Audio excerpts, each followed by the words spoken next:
up, y'all? Welcome to the Dope Life Podcast, the dopest podcast ever. And I'm, of course, your host, Coach AJ, Dope Life Coach, the dopest life coach ever. And if you haven't already, please go ahead and hit that subscribe button so that you never miss another episode. And if you could be oh so nice and dope and wonderful, of course, leave us a rating and review. It would be greatly, greatly appreciated because you know I'm on a one-woman show. So if we can get this podcast out to people just like yourself, that they can, tap into that self-confidence, that growth, and the clarity in living and loving a dope life. I have a great guest on, a fellow podcaster as well. I was on her podcast, and I said, yeah. Well, originally I said, yo, you want to hop on mine? And then we just decided to just do back and forth. And, here we are today.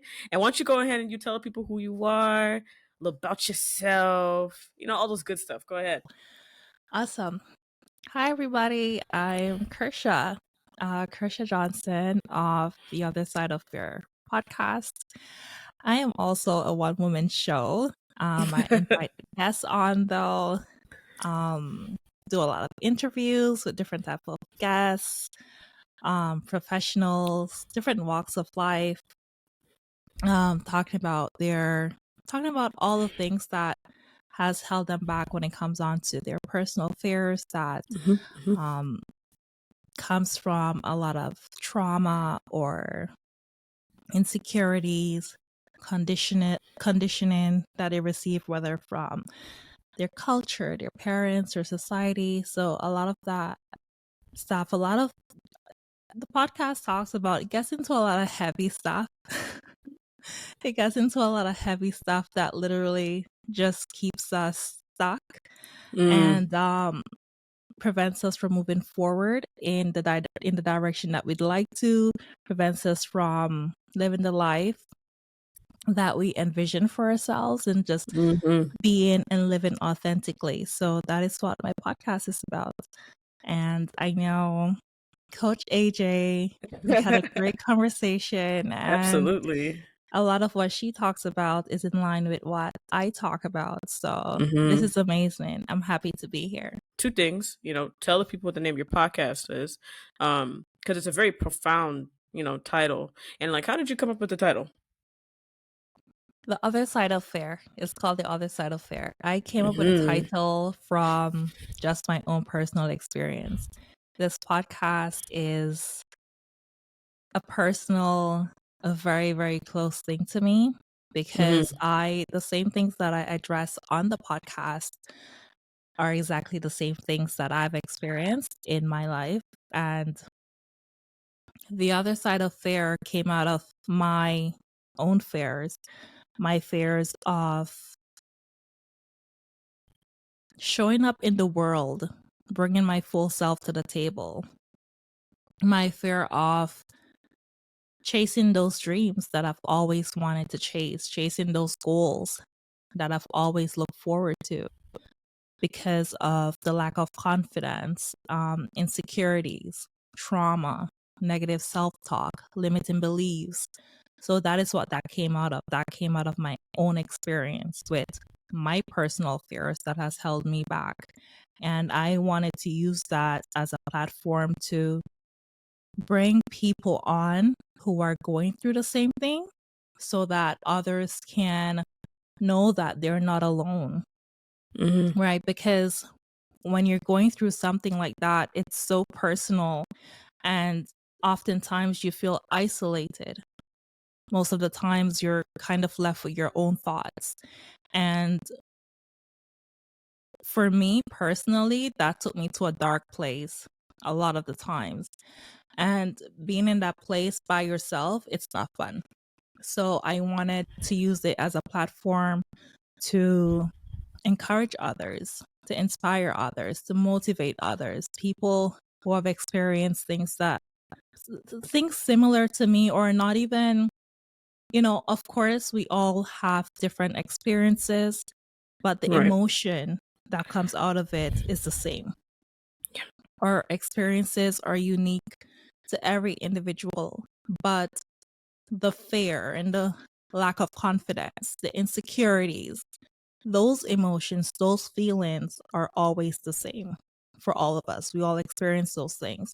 And I also wanted to speak to people on the podcast, people who have experienced that and has gotten through that on the other side, to show Mm-hmm. that it is possible, that no matter how big and scary something seems, regardless of how impossible it seems, it is possible because someone has done it. You know, someone has found a way.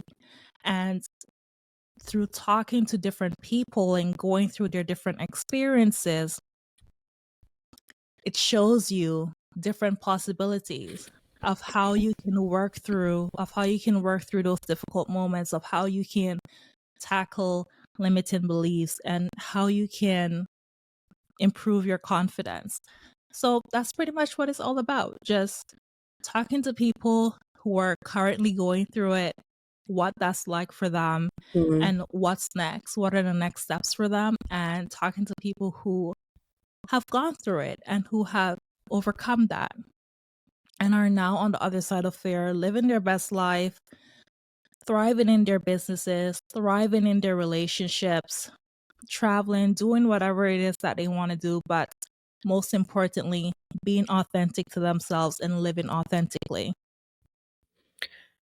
Wow, that's very moving and powerful. I mean, because like fear, it's the false evidence of appearing real, right? We run away from it because we think that it's so real that we almost create a picture sometimes of something that possibly hasn't even happened, and the outcome of it. And if I could speak on my own experience when it comes towards fear, I used to be fearful of time. Like how am I spending my time? Who am I spending my time?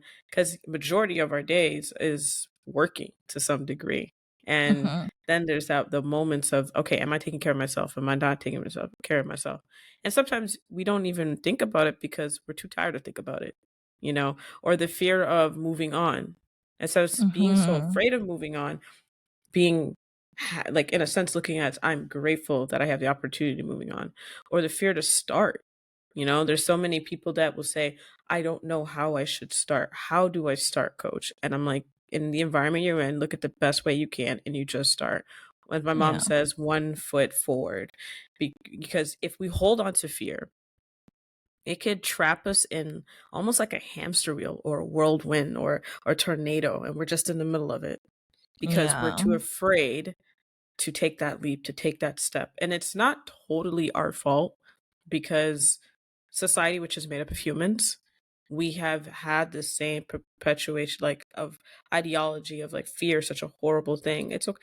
Fear is a very natural feeling as well. Like being afraid of Hmm. something is very natural. Of course. But we should also learn a balance between it not hindering us and holding us back from living our true life. And Yes. based upon like I'm sure you and I could both say this, in terms of like being brought up in a Jamaican household, being black women, we are kind of told, it's not told, but you could kind of feel it that we should be fearful of sometimes taking that leap and pushing ourselves first. And, because we have so many hats that we wear, and sometimes it's like, well, if you want to do this and you're a mom, well, what about the kids? Like, and that makes you feel Yeah. fearful.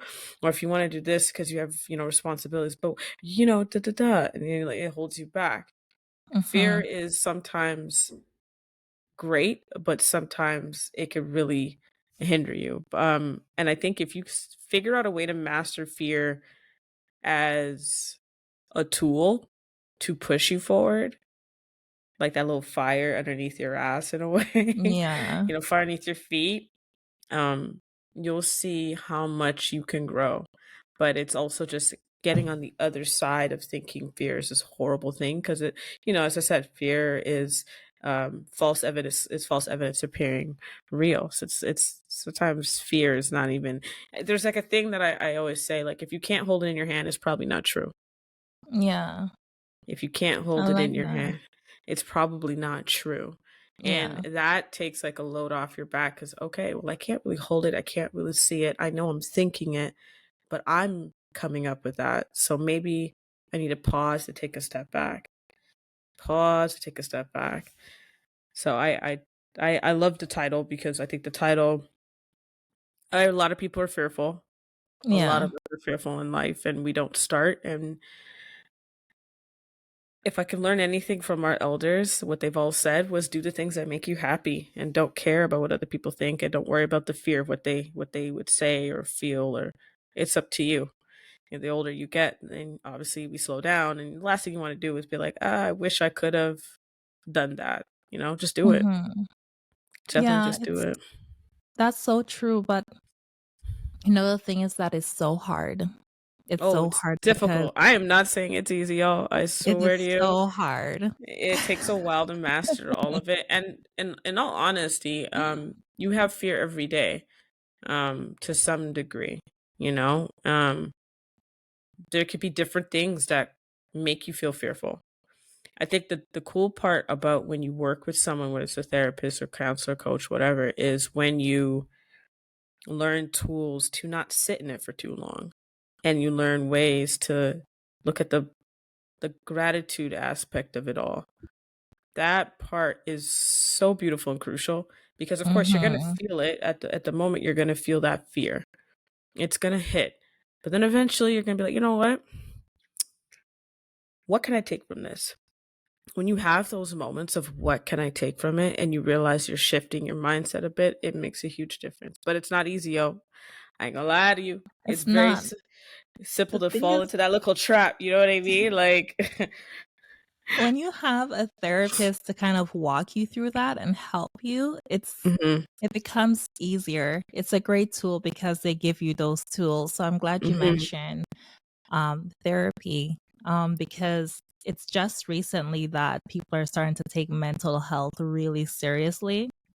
yeah, The thing is that for people of maybe our parents' generation yeah, and before, the society was not pushing mental no, health, and they weren't talking about therapy, and they weren't talking about traumas and all these things, right? People just do what their parents did, and they do what they knew, and they did what their culture yeah, taught them, right? And what that value system, their family's value system and their cultural value system, they kind of adhere to that, right? Even if something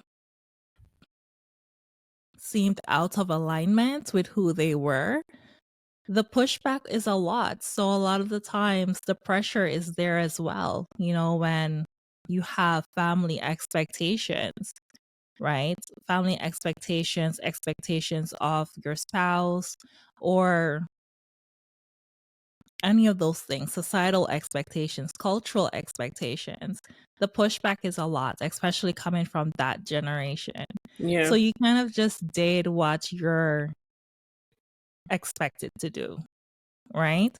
very much. The brain is like a computer. The brain is literally like a computer. And we know that, of course, there are biological determinants and things like that. But for a huge chunk, we are also products of our environment. Yeah, And if you're in an environment where you are exposed to trauma, where you are exposed to certain beliefs, where you are exposed to certain ways of thinking and doing, that becomes your norm. Now, if something is a norm to you, how can you change it? yeah, Right? Just like when hmm we were talking about this in our last meeting, yeah, when we spoke about the norms, the things that our families did, the things yeah, that parents do. And there were certain things, even for me, I didn't realize that things that happened in my childhood, that it wasn't okay until someone else pointed out to me that, hey, that's not cool. I'd be like, hmm what do you mean? Like, everybody did this, or To this us, was, it's a you know what I normal, mean? it's a normal Like, thing. Yeah, yeah. So when someone else outside of that experience, someone that I met after moving to Canada, after being away from that environment, and, hmm the people who I grew up around, when someone else point out to me, that's not okay, then that's what really started to get me Clicked in. thinking. Yeah. Yeah. And so then I realized even though certain things in my childhood seemed normal to me because I was surrounded by that every single day, it was my norm. And I Mm-hmm. learned how to function in that environment. And Well, my you also didn't brain really have a adjusted choice. to that environment. Exactly. Yeah. But that's not the way it's supposed to be. But my brain doesn't know that. So Mm-hmm. now, when I'm in a different country, in a different environment, trying to do different things, I'm getting pushback from my own brain, right? Oh, Because yep. now those things are outside of what I'm accustomed to. So now I have to reprogram my brain. You know what I mean? Yeah, no, Yeah, I you have to hit the nail. completely reprogram my brain in order to do the things that I need to do for myself. Yep. So that is that is the Yep. issue here, right? So and that's why I said it's easier said than done because it goes so deep. The brain is like a computer. Once it's programmed a certain way, It's it hard does what it's programmed to do. to do. You And operate completely from your programming. but the cool thing about our brain is it's also like plastic because you could remold it as you Yeah, go along, that right? is the Like good thing. it's You not can like reprogram metal. it. Yeah, you could actually reprogram it. And I think once you kind of figure that out, because you're absolutely correct, like we are, and I wholeheartedly agree that we are a product of our environment. And there's going to be a lot of norms that we are used to. And we may not think that, we may think like, oh, well, you're weird because you're not doing this. And they're like, well, no, because that's not what's, that's, yeah, no, that's this or this, right? When you take a, Mhm. when you remove yourself from that environment, it's kind of mind boggling for the first little bit. Yeah. It's super uncomfortable, and it's very much kind of like you feel as you're being attacked because your brain is like, what are you, like, what are you doing? Because it's resistance. Now you're doing Yeah. this, and Now your you brain's like, have no, no, no, no, resistance. come back this side, Yeah. and but you're resisting. And it's those moments of you also taking a huge step back and reevaluating. And it's not the easiest. Let me tell you something. And I'm sure anyone could attest to this. Growth is uncomfortable. Very. Healing is uncomfortable. And Mhm. part of all of that too is realizing what is no longer going to serve you moving forward. But the other part about it is holding yourself accountable moving forward. Because Absolutely. I don't know, and maybe you could tell me. I'm like, are we really honestly trying to say that we were taught to hold ourselves accountable? I don't know. No. I Because don't know. Listen to me. The adults I was around really me thinking about this the other day. still I'm like, were we taught struggle how with to that hold her? to this day.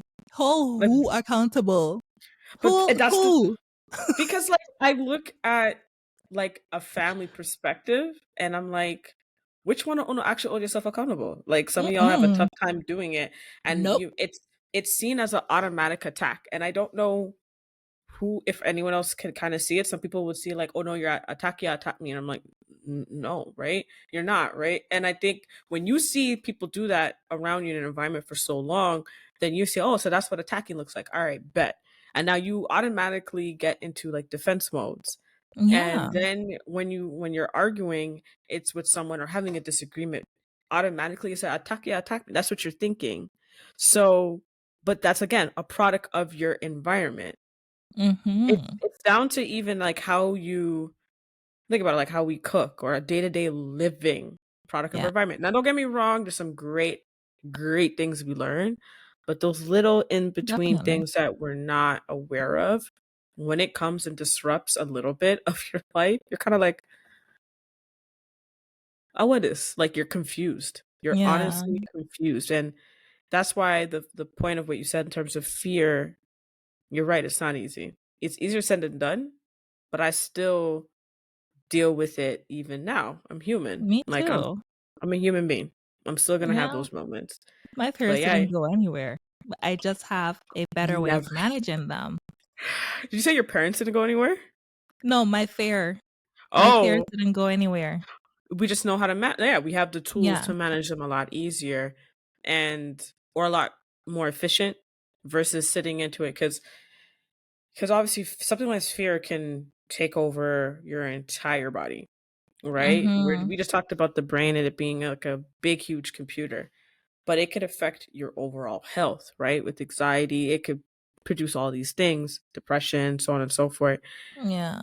But the moment you kind of say, we ain't getting there, and you decide to work through those moments of fear, you'll find that it gets easier over time, but it also means you have to be consistent with it. That's at least what I definitely know. Absolutely. You have to be consistent with it. Yeah. Um, Absolutely. I Share love when you time. mentioned Sorry, go ahead. sorry. No, I you love go ahead. I love the fact that you mentioned accountability because Mm. we can't learn how to be accountable because we didn't see our parents being accountable. Mm. You couldn't question them. You couldn't question their choices. Question You couldn't who? Like, no, you couldn't question them. You couldn't back talk, as they always say.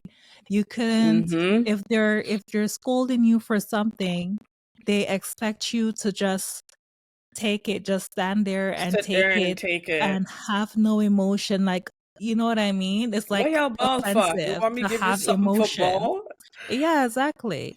And then later on, when you talk to them about these things, zero Yeah, accountability, zero yeah, responsibility. No one wants to be accountable for what they did and how they did it. And they think that it's okay, right? Or they excuse it away, they justify it away, right? Well, I yeah. got worse when I was a child, so you're lucky. Those kind of things. So, of course, we Uh, can't learn how to be accountable if the people who raised us refuse or to not? be Yeah, accountable. Right? man. So that is something that I also had to teach myself how to be accountable. I don't do that shit to my kids. I would never. Like you're literally asking them. They'll say, "Cause I said so," and you're just like, "But why? Could I just know why?" Cause I said so. You're like, like what? Like that doesn't. Okay, Yeah. I'll walk away because I'm frustrated, but that uh, I don't get Yeah. it. Like I want my kids to ask me, like, "Hey, ma, like I'm just wondering, like, how come?" I'd be like, "All right, well, I'll break it down to you, X, Y, and Z. You may Mhm. not fully understand it now because you're a little young, or if that's the case, but X, Y, and You may Z. Like, not agree, you may not like it, but this is why I made this decision this is why I and made it this is in your decision. best interest. You might Best not interest of heart. understand it now, but you may come to understand it later. Yeah, you may not get it fully right now, but yeah, you'll understand it later. But right now, Yeah. my job is to make sure that you're protected and taken care of, and that's what I'm doing. And that'd be Yeah. that. But my parents just said, because I said so," and I'm like, that I'll never forget my mom to Yeah. say that, and I stopped asking why because I was frustrated. So Yeah. frustrated. And you're right in terms of, and I can't even say that's just our household, but we're going to speak on behalf of just the Caribbean type of aspect because of our background. But I'm sure there's been many other households that went through the same thing Of where course. it was pretty much told, because I said so, or no accountability. Or they saw Well, you as being my disrespectful for asking questions. question. Yeah. How you mean you're gonna get mad? And now, and the Like, part how about dare that, you? that's so ironic, kind of. Now we're, in a sense, the parent, right? Like you're a bit older now. So now we're taking care of the elders. And if you tell them, God forbid, like, hey, I don't want you to do this because if you fall, like, it's going to be hard to get. Well, why can't I do it? And I'm actually giving, I'm not saying like I have to go through that yet, but I'm like, I would actually give them an explanation. And I know for a fact, for a fact, it's going to be such a role of reverse where I Yeah. may actually have to say because I said so, just just to feel like, how's it feel now? Like, how's it feel? Like, Didn't like, like all that, right, did all right. you? Yeah, you didn't like that, did you? Cause shoot, man, like my pops is 76, my mom's 70, and sometimes I'm like, sir, you're not 16. Like, could we Well, yeah, go pon the leather for come off. Like it's also that moment of knowing. I guess it's a scary moment of knowing. And I don't think this is talked about much, so we could definitely touch on it. Since we're Mm, on the parent track of knowing, like being scared of when our parents do get older. That's a huge fear of mine. Like mm. that, if we're talking about fears, that is a big weight of fear. Like Yeah. it's not like they are getting any younger and they're slowing What's your down. fear around that? Oh, not you asking me the questions. I mean the fear the fear around it honestly is just plain and simple, like losing them. You know what I mean? Like Mm, my parents worked so much. This is the first time that I've been around them the most, even though I'm an adult. Like, you know what I'm saying? Like it's a great feeling to have them still around. But it's super fearful to know, well crap, you're getting older. Like they're about to go on vacation. They'll be back by the time this comes out. And my brother and I and my sister are telling this is the first time them going to a hotel. They usually stay at nice. families, so they're going hotel. It's a wedding, and then they're gonna stay at family. We have to tell them like you have to tip. We have to tell them about the safe. And it was like Oh, we were teaching them, but in a grand scheme of thing, I'm like, yo, just don't drop. Like, don't drop at the airport. Don't like, please. I yeah. don't want to get a phone call. Like, just take your time, walk. I've told them. I bought them comfortable shoes. Like, literally, I've turned into the That's parent. really Like, sweet. but at the same time, I'm just like, just come back. Like, you know what I mean? Just make it back, Oh, because it's scary. Like, the older they get, traveling is different. yeah. So I want them to live. I want them to enjoy their life. Don't get me wrong, but it's scary to know like where they are in their life. Like my dad's 76, Yeah. 80 is not that far away, and yeah, I'm sure he was gonna hit 100 to be honest, but but I'm just saying like it is fearful. Like it's fearful to know that yeah, one day they won't be here. I know one day we'll all No. won't be here, but that is my fear, and there's honestly nothing that could really wrap my brain around that except just being grateful I had them in my life for this long, Mm-hmm. For this like long. for this long, yeah, and Yeah. and to be 35 and my sister's 50, my brother is almost 40 next year. Mm-hmm. I remember when we were all turning that age. Sorry, I remember when my parents were turning that age, and now they got to see us kind of turn that age, minus the Yeah. 35. I wasn't here yet, but see my mom turn 50. I remember my mom turning 40, my dad turning 4. I remember these things, so it's kind of like shit, like you're not going to be here when I'm elderly, like Yeah. in a selfish way. I would love to Oh, still have them, kicking around, and I know. yeah. I totally get that. I totally get that. Yeah, just But watching it's them just slow down, like what the fuck. being just having that gratitude for the time that you have with them, Yeah. and just trying to just being present every time you're with them, even Hmm. if it's just on a phone call. Be 100% present on that phone call, and when you see them, being 100% present. And that is the most important thing. Just being Memories, present with yeah. them all the time. Yeah. Yeah, those memories, and it's quite easy for us to forget to put our phones down and Yeah. to be present. And Distractions are a lot, right? So when you're around mom and dad, just be present. Be present. Talk to them, laugh with them, go get ice cream or something. I don't know. That's what I do with my oh grandma. yeah. Yeah, no, they don't drive, so wherever they gotta go is, it's between the three of us in a nutshell. And Yeah. and we don't mind, obviously, because we actually like our parents. But Yeah. I mean, I'm saying some people don't like their parents, right? I I get and I know. and I get that. I know. Um, but at the same time, my mom, my dad are type people like they're retired, they have more time, so if they we're just going to the grocery store. I'm like, you want to come? They're like, yeah, sure. Like just to be around. Mhm. And those Exactly. moments, yeah, those moments are key because, as I said, like my parents worked. My mom worked nights. My dad worked afternoons. they didn't have no cars, so they had to take the transit everywhere Yeah. back in the day. So, I think we all have fears. See, guys, like we all have fears. Like my fear is like losing my parents, like that, and I think that's a natural fear for a lot of people when you hit Yeah. around this age in a way, because you've noticed like changes happening. Your Yep. parents are slowing down. It's super super scary. Um, Luckily, my parents are still young. you know what? My Blessings to mom had me that. young, but anything can happen. Nothing is promised. Tomorrow is not Nothing. promised. Yeah, But yeah. so whenever I'm with them, I'm 100% You're present. with them. Yeah, I'm 100% present. I'm having fun. I'm laughing, helping mom cook or do whatever she wants to do. Go in the backyard with her, chill and watch TV with my dad when I go see him.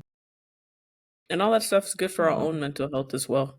yeah, To put down our devices, be present. As you said before, distractions. I was thinking about it literally like yesterday. When when we were growing up, like I think the only distraction we really had was like the TV, really and truly. And yeah.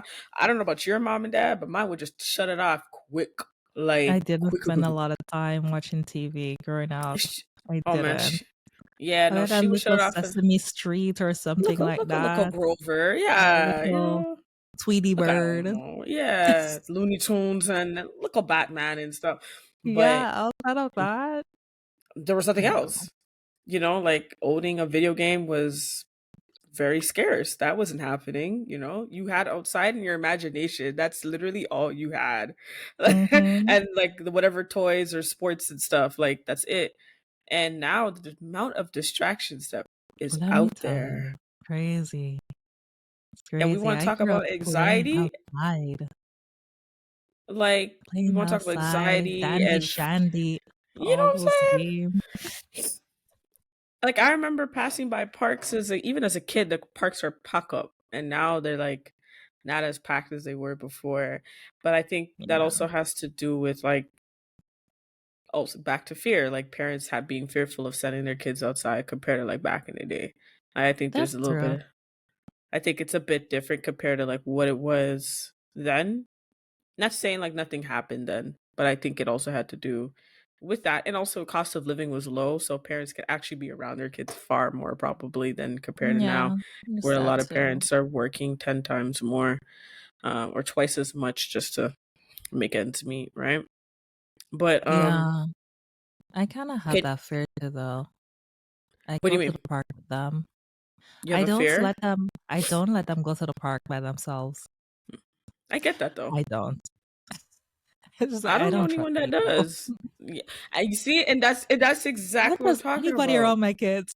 And that's exactly what I'm talking about. Like that's another fear. Yeah. Like as a parent, like I'm sure you have many. Like, yeah, I ain't gonna let no child know nobody around my child. Like, ain't no way, right? Mhm. Like you Nope. nowadays, it's just so.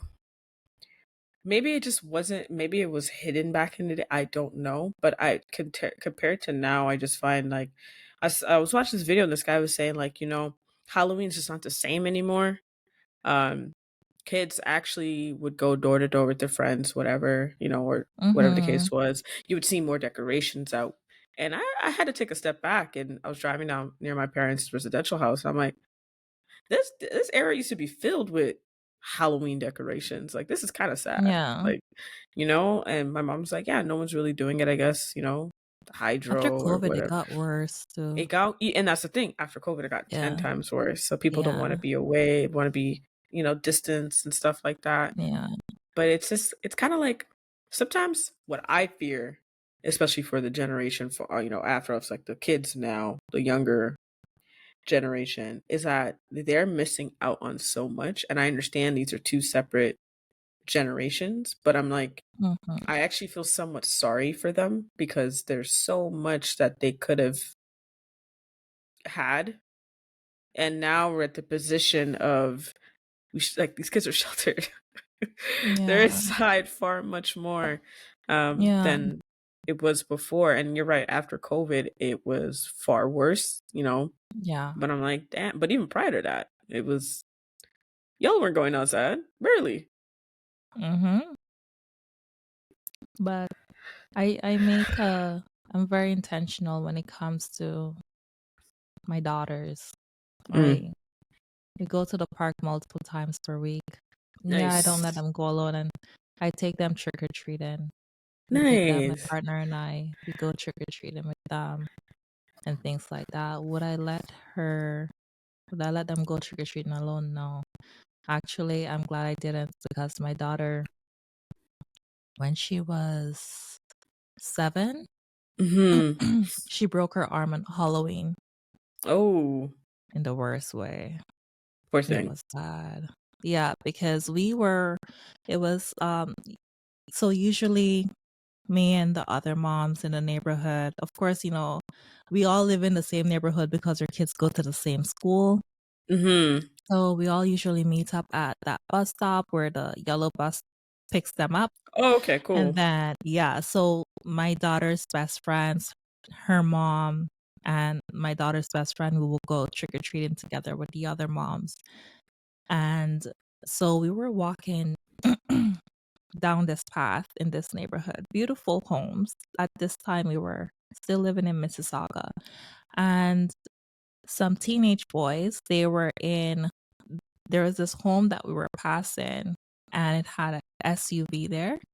Mm-hmm. And the boys, they were dressed in scary costumes and they were in the back of the SUV. Now, the SUV is closed, so no one is expecting anything to happen. So, Right. as we got closer to the walkway, the boys jumped out of the SUV and No. like scared the shit out of all the kids. So, of course, the kids went running in all different directions. My Fictions. daughter, when she ran, she fell on this huge boulder. There's a huge boulder Ooh. right at the entrance. You know those cute decorative Yeah, boulders? wherever she Yeah. direction she ran into. Oh Yeah. no. And she fell and she had a 3-degree fracture, a third degrees fracture. I know that Yeah. was painful. Oh, that scream, I'll never forget it. Yeah. I'll never forget that scream. It was pure agony. It was so bad. So Imagine if yeah, she was by herself. And you mentioned something. imagine. Yeah, those I hate to say it. Oh, obviously we're all once big kids, right? Um, y'all need to cool out a little bit around the younger kids sometimes. Like just Mhm. cool out. And I know they're trying to be kids and I get all that, but there's some of the stuff that these teens do Yeah, that I'm like, oh, who teach you this? So, it was so so bad. kids It like was back in so the day, we bad. would give candies to the little ones, or be like, okay, little kids, like we ain't gonna mess with them, like you know what I mean? Like it's so different now, and like maybe that's part of the reason why like parents are like, nah, if they can't do it, Yeah. they're just not gonna, they're just not gonna do it, or they're not gonna send. I get it. I Yeah, wholeheartedly it was bad. The walk understand back home was agonizing. At because at you the didn't even know it time was when she broken yet. fell, I didn't even know it was broken yet, right? And I was trying to look at the arm, move it, trying to feel it in places. And just me gently touching it, she would just Like the scream. skin, She oof. would just scream nonstop. So at some point, she just held the arm like this and she begged me not to let her move it. So she walked home holding the arm with the other hand, Oh, right? Because jeez. when she put it down straight, it was Mm-hmm. hurting too much. And I realized that it was a bit limp, right? So in my head, I was thinking, maybe she dislocated the arm, Mm-hmm. right? So I'm just like, the arm looks a bit limp. So I'm just like, you know what, baby, just hold the arm. Walked all the way back home. The whole way back home, she was crying. That walk was agonizing. It was Yeah. agonizing. So now when we got home, because it's cold, so she had the jacket on and everything. So It's now when always we took cold. the Yeah. jacket off, I saw an irregularity in her arm. Not here. So I'm just like, the shoulder is fine. In her It was forearm. here. It was here. So this area, there was an Mm-hmm. irregularity right here. So there was like you could see something had shifted. So I'm just like, no, this arm We is have broken. We're going to yeah, we the gotta go to ER. the hospital. Yeah. Yeah. So we went to the ER. The doctors, they look, of course, they asked me questions and they asked her to explain too, because of course they want to make sure, You didn't do So anything and there's no yeah, harm to the so they child. asked Yeah. me and then they asked her separately and everything. And they just put her in an ambulance and took her straight to sick kids. She had to do a surgery, had to Oh, had rods wow. implanted in her arm in 3 places. Yeah, it Holy. was sad. It was a really, really Bad terrible ex break. Jeez. Yeah. Y'all be easy this Halloween. Please me, I beg you. Like, Yes. jeez, be just So I'm trick or treating with my kids every year I hope until that they they get were sick of trick or oh, treating. for sure. Like I hope that people understand. I mean, this is gonna be after Halloween, so I hope people understand. Y'all just chill out. It's okay. Especially if you're a bigger kid, like Mm-hmm. just chill out. Obviously, I don't have bigger kids listen to this podcast, but y'all can tell your kids before they run out. Just chill out. Like like just chill Yeah. out. Just don't worry. Everything's Gucci. But I guess like I have a question for you. Mm-hmm. Um, can you like share a story? You just shared that, but where you had to prioritize your well being because you're a woman of many hats. You mentioned you have kids, you have a partner, all these things. So, like, can you share a story where you really had to prioritize your well being, to make a difference in your life? Mm, I think there are so many examples. It's hard to choose Whatever. because I was throughout my 20s, I was a single mom. Mm-hmm. So there was just that experience in and of itself. Right. I think when I'll give you a more recent situation. And this had to do with just a family matter. Mm-hmm. And during COVID, I stayed with my family for a bit. And I quickly realized that it probably wasn't the best decision for me. Because even though I was working on myself and evolving in different ways, excuse me, You're good. in a lot of ways, and this is not to say anything negative or to be negative, everybody Mm-hmm. evolves Yep. in their own time and in their own way. Everyone has their own journey to go on, right? There were a lot of things that they still did that was not pleasing to me. There is also this mindset that some family members have that are not conducive to creating and sustaining healthy relationships. So there was a lot of toxicity. There are a lot of habits, practices, actions that are not in line with what I want for myself. Mm-hmm. A lot of things that were um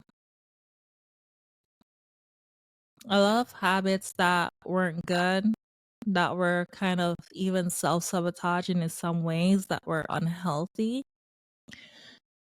And I realized quickly that being around them was triggering because I was being triggered from because they were still exhibiting a lot of the behaviors that I experienced, that I saw as a child, and to now be a grown adult. And COVID, everyone was locked in together. Right. By that time I'd left Mississauga and just came back east to just chill out with my family. But a lot has changed, but a lot hasn't changed. Let's just say that. And it was very triggering for me. It was very triggering. It was very unhealthy.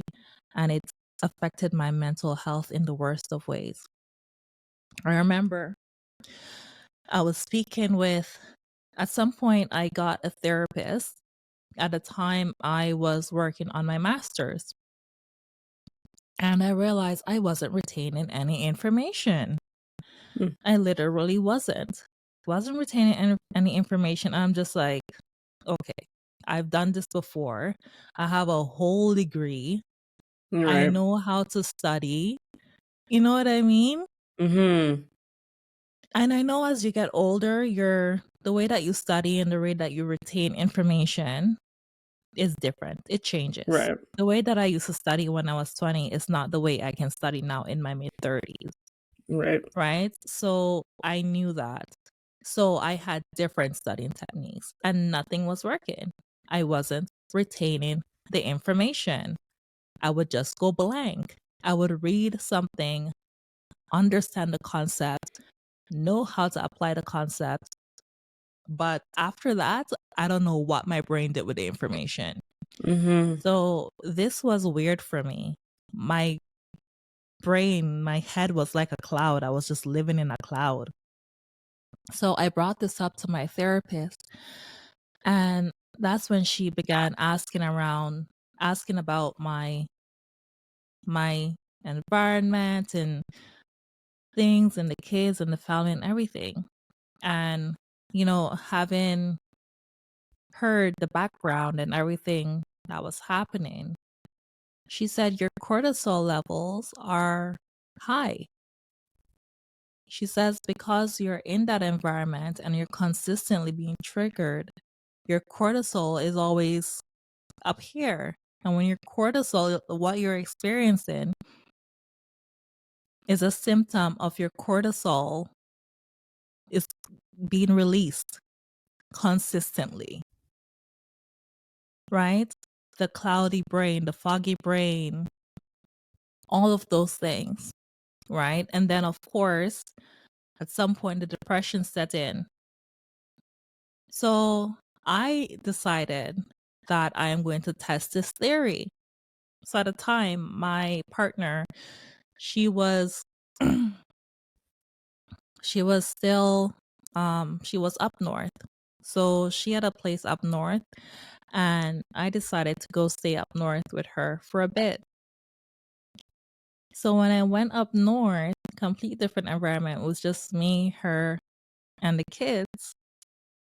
I realized that I didn't have any of those issues anymore. Mm-hmm. I was retaining the information.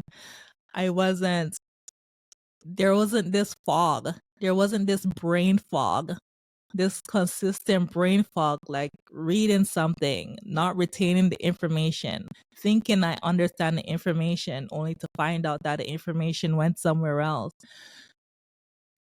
Everything flowed so easily for me. Everything just kind of aligned for me. When I was in that space, I was at peace. I wasn't stressed. I wasn't consistently exposed to these triggers. So that's when I realized that my therapist was correct. Mm-hmm. So that environment was very triggering for me. And I realized, like, being able to get up and completely just take myself away from the situation and see the instant difference. I'm telling you, the difference was like overnight. It was like a Oh, believe switch. you. It was like a switch. And No, I I said to definitely believe you. myself, I can't believe that this thing still has this kind of an impact on me. That even in my, at that time I was in my early 30s. I'm still being affected by this in this way. And that's why I'm just like, after that, I'm just like, no, I'm not doing this again. Because mind you, I was Yeah. away from my family. I lived far away from my family for so long, and they always complain, "Oh, you're too far. You need to be closer. You know, we need to see the kids more and all these things." I'm just like, okay, cool. So COVID was like that perfect. You know what I mean? I was like, okay, Mm-hmm. cool. I'll come closer. I won't only come closer, I'll come stay with you guys and we'll all, be together under one roof. Everyone will be chill and happy. And we were chill for a few months, but the chill didn't last that long. Yeah. The chill did not last that long. It didn't. So that was and at the same time it's funny because I feel like it needed to happen because there are a lot of realizations that I had during that time that I didn't have before. I haven't spent so many years away from my family. Mm-hmm. There are a lot of things that I didn't see. I know that there are certain things there, but I didn't see how deep it went. Right. And so I realized that my perception of a lot of situations were incorrect. And my perception about some of my family members were also incorrect. I felt a little bit almost delusional.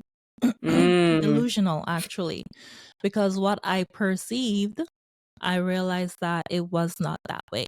And it was very hard to swallow, to be honest. So, having gone through that, having experienced that, that is the most recent and one of the biggest things that I can recall that made it very necessary for me to completely put myself first and at the forefront.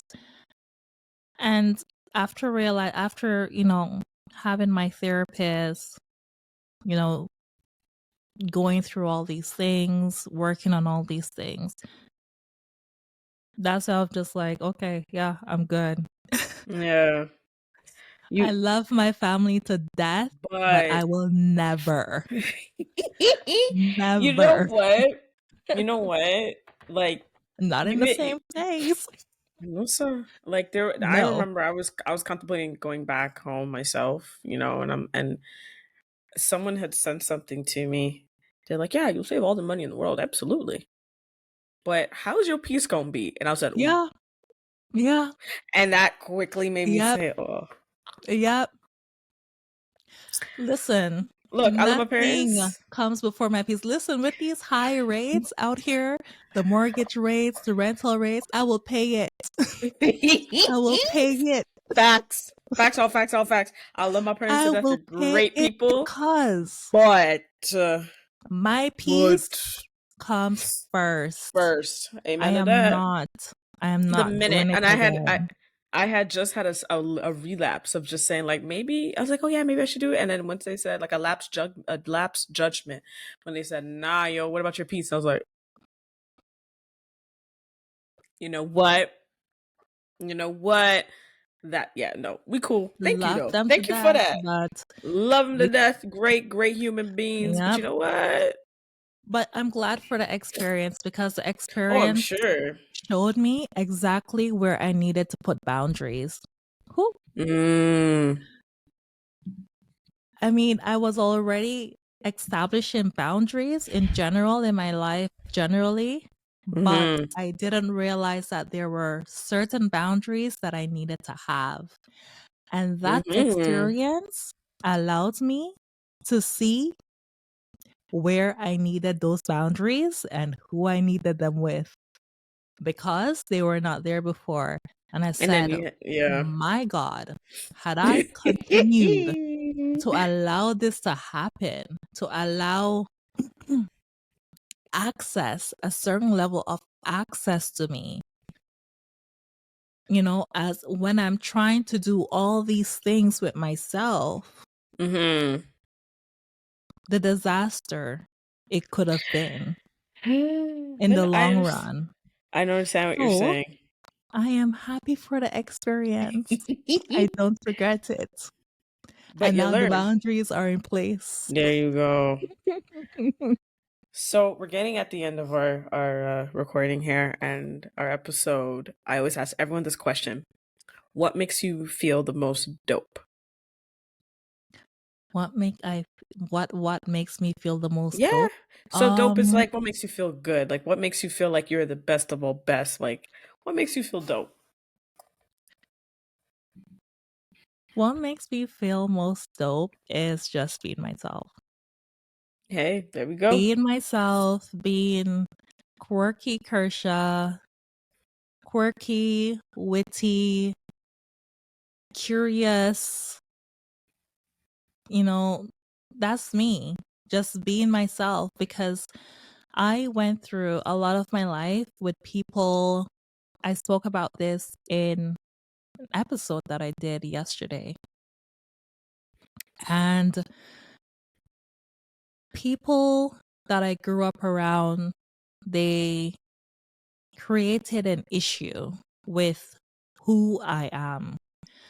I was too much, too extra, too, you know, Kersha is always trying to be different.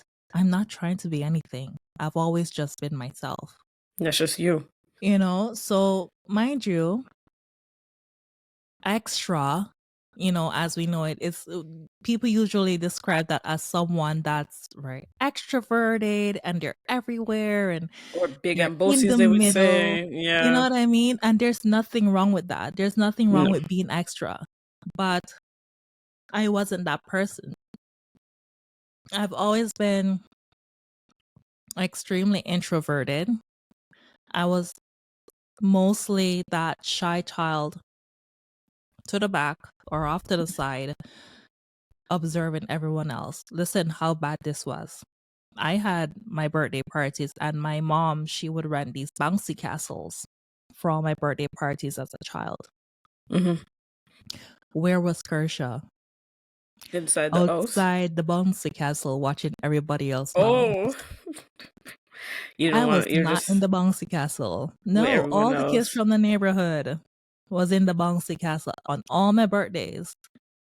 To the point where my aunt would get so annoyed. She's just like, your mom didn't pay all this money for you to stand up here and watch all the kids just bounce and you don't do nothing.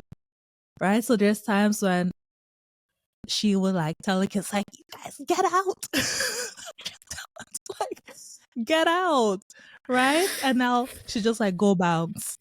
And I'll just be So you there could by go by myself bouncing yourself. for 5 minutes. And then I'll be like, okay, I'm good now. I'm good. I really don't want to do this. Like, I never wanted to be the center of attention. That was never my thing, So it's just to give you an idea of Hmm. how I was, of who I am, of who I was as a child. So growing up, when people would say that I'm being extra, or Kersha, she's extra, she has to be this, she has to be that. Or when I do something and they're like, oh, you know how she is, she's always trying to be different. Hmm. She always has to just prove that she's different and whatever. Like, I didn't get it. I didn't understand it because I'm just like, what? Like, I'm literally just doing something that I like to do. I'm literally just living how I want to live. Right. I'm not doing anything. I'm not imposing anything on you. I am not interfering in your affairs. I'm literally doing something for me.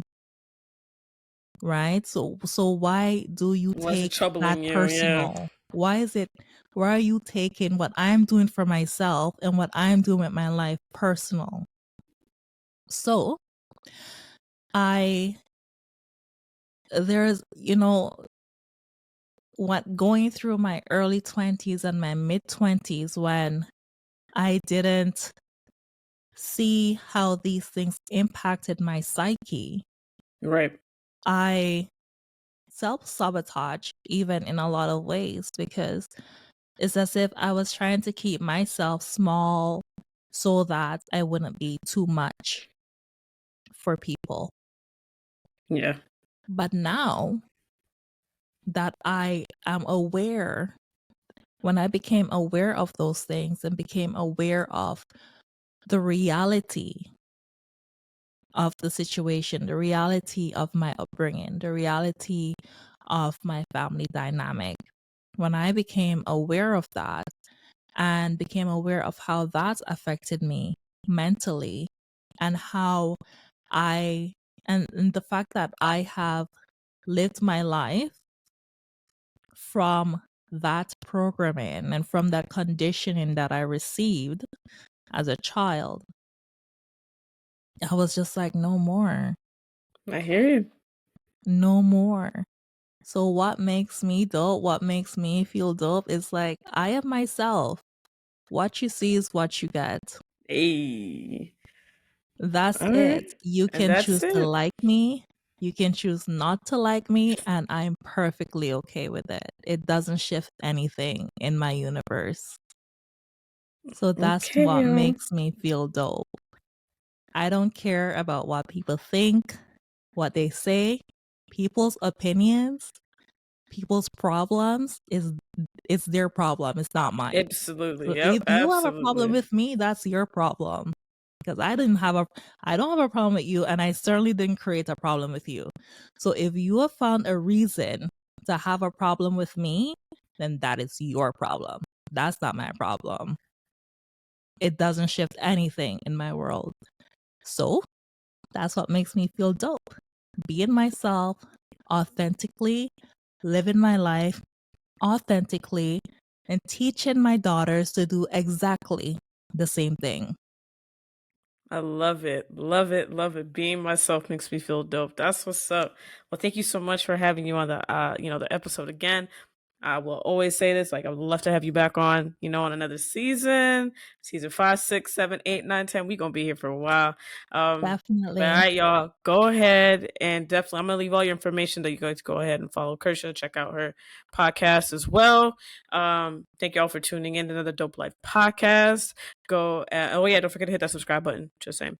And again, walk with peace and love.